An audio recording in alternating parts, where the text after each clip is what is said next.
That's right. Fail big. Today's the beginning of the rest of your life, and it can be very frightening. It's a new world out there. It's a mean world out there, and you only live once. So do what you feel passionate about. Take chances professionally. Don't be afraid to fail. There's an old IQ test, was 9 dots, and you had to draw 5 lines with a pencil within these 9 dots without lifting the pencil. The only way to do it was to go outside the box. So don't be afraid to go outside the box. Don't be afraid to think outside the box. Don't be afraid to fail big, to dream big. But remember, dreams without goals are just dreams, and they ultimately fuel disappointment. So have dreams, but have goals. Life goals, yearly goals, monthly goals, daily goals. I try to give myself a goal every day. Sometimes it's just to not curse somebody out. Simple goals, but have goals. And understand that to achieve these goals, you must apply discipline and consistency. In order to achieve your goals, you must apply discipline, which you have already done, and consistency every day, not just on Tuesday and miss a few days. You have to work at it every day. You have to plan every day. You've heard the saying, we don't plan to fail, we fail to plan. Hard work works. Working really hard is what successful people do. And in this text, tweet, twerk world that you've grown up in, remember, just because you're doing a lot more doesn't mean you're getting a lot more done. Remember that. Just because you're doing a lot more doesn't mean you're getting a lot more done. Don't confuse movement with progress. My mother told me, she said, yeah, because you can run in place all the time and never get anywhere. So continue to strive, continue to have goals, continue to progress. Number 3, you'll never see a U-Haul behind a hearse. I'll say it again. You'll never see a U-Haul behind a hearse. I don't care how much money you make, you can't take it with you. The Egyptians tried it. They got robbed. That's all they got. You can't take it with you. And it's not how much you have. It's what you do with what you have. We all have different talents. Some of you will be doctors, some lawyers, some scientists, some educators, some nurses, some teachers. Yeah, okay. Some preachers. The most selfish thing you can do in this world is help someone else. Why is it selfish? Because the gratification, the goodness that comes to you, the good feeling that I get from helping others, nothing's better than that. Well, one or two things, but nothing's better than that. Not jewelry, not big house I have, not the cars, but it's the joy. That's where the joy is, in helping others. That's where the success is, in helping others. Finally, I pray that you put your slippers way under the bed tonight, so that when you wake up in the morning, you have to get on your knees to reach them. And while you're down there, say thank you for grace. Thank you for mercy. Thank you for understanding. Thank you for wisdom. Thank you for parents. Thank you for love. Thank you for kindness. Thank you for humility. Thank you for peace. Thank you for prosperity. Say thank you in advance for what's already yours. That's how I live my life. That's why I am, one of the reasons why I am today.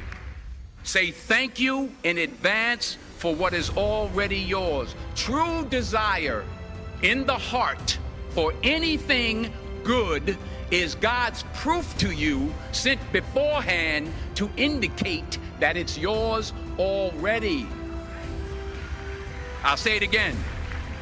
True desire in the heart, that itch that you have, whatever it is you want to do, that thing that you want to do to help others and to grow and to make money, that desire, that itch, that's God's proof to you, sent beforehand already to indicate that it's yours. And anything you want good, you can have. So claim it. Work hard to get it. When you get it, reach back. Pull someone else up. Each one, teach one.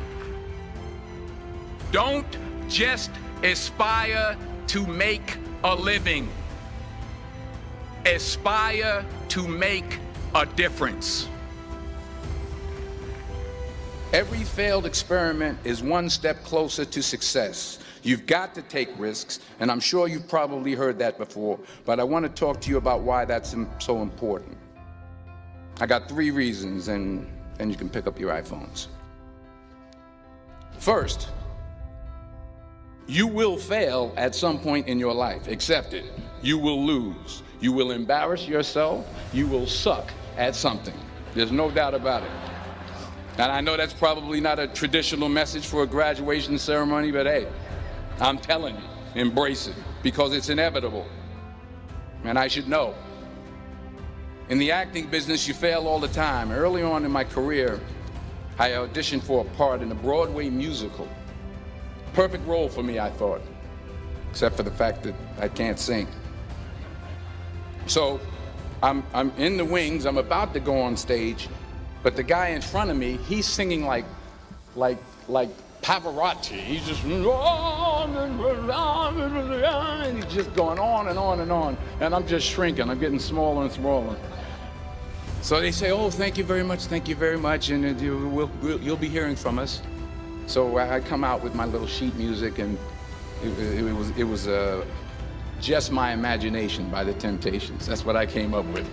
So I hand it to the accompanist, and she looks at it and looks at me and looks out at the director and is like, all right. So I start, I'm gonna sing. I'm like, it's just my imagination. Once again, and then coming away with me. And I'm not saying anything, so I'm thinking I'm getting better. So I just start getting into it. It was just my running. This, thank you very much, Mr. Washington. Thank you. So I assumed I didn't get the job. But the next part of the audition, he called me back. The next part of the audition is the acting part of the audition. So I'm like, hey, okay, maybe I can't sing, but I know I can act. So they pair me with this guy, and again, I didn't know about musical theater. And musical theater is big, so they can reach everyone all the way in the back of the stadium. And I'm more from a realistic, naturalistic kind of acting where you actually talk to the person next to you. So I don't know what my line was. My line was, well, hand me the cup. And his line was, well, I will hand you the cup, my dear. The cup will be there to be handed to you. I said, oh, okay. Well, should I give you the cup back? Oh, yes, you should give it back to me, because you know that is my cup and it should be given back to me. I didn't get the job. But here's the thing. I didn't quit. I didn't fall back. I walked out of there to prepare for the next audition, and the next audition, and the next audition. I prayed. I prayed, and I prayed. But I continued to fail, and fail, and fail. But it didn't matter, because you know what? There's an old saying, You hang around the barbershop long enough, sooner or later you're going to get a haircut. So you will catch a break, and I did catch a break. Last year, I did a play called Fences on Broadway. Someone talked about it. Won the Tony Award. And I didn't have to sing, by the way. But here's the kicker. It was at the Court Theater. It was at the same theater that I failed that first audition 30 years prior. The point is, and I'll pick up the pace, the point is every graduate here today has the training and the talent to succeed. But do you have the guts to fail? Here's my second point about failure. If you don't fail, you're not even trying. I'll say it again. If you don't fail, you're not even trying. My wife told me this great expression. To get something you never had, you have to do something you never did. Les Brown's a motivational speaker. He made an analogy about this. He says, imagine you're on your deathbed, and standing around your deathbed are the ghosts representing your unfulfilled potential. The ghost of the ideas you never acted on. The ghost of the talents you didn't use. And they're standing around your bed, angry, disappointed, and upset. They say, we came to you because you could have brought us to life, they say. And now we have to go to the grave together. So I ask you today, how many ghosts are going to be around your bed when your time comes? You've invested a lot in your education, and people have invested in you. And let me tell you, the world needs your talents, man, does it ever. I just got back from Africa like 2 days ago, so if I'm rambling on, it's because I'm jet lagged. I just got back from South Africa. It's a beautiful country, but there are places there with terrible poverty that need help. And Africa is just the tip of the iceberg. The Middle East needs your help. Japan needs your help. Alabama needs your help. Tennessee needs your help. Louisiana needs your help. Philadelphia needs your help. The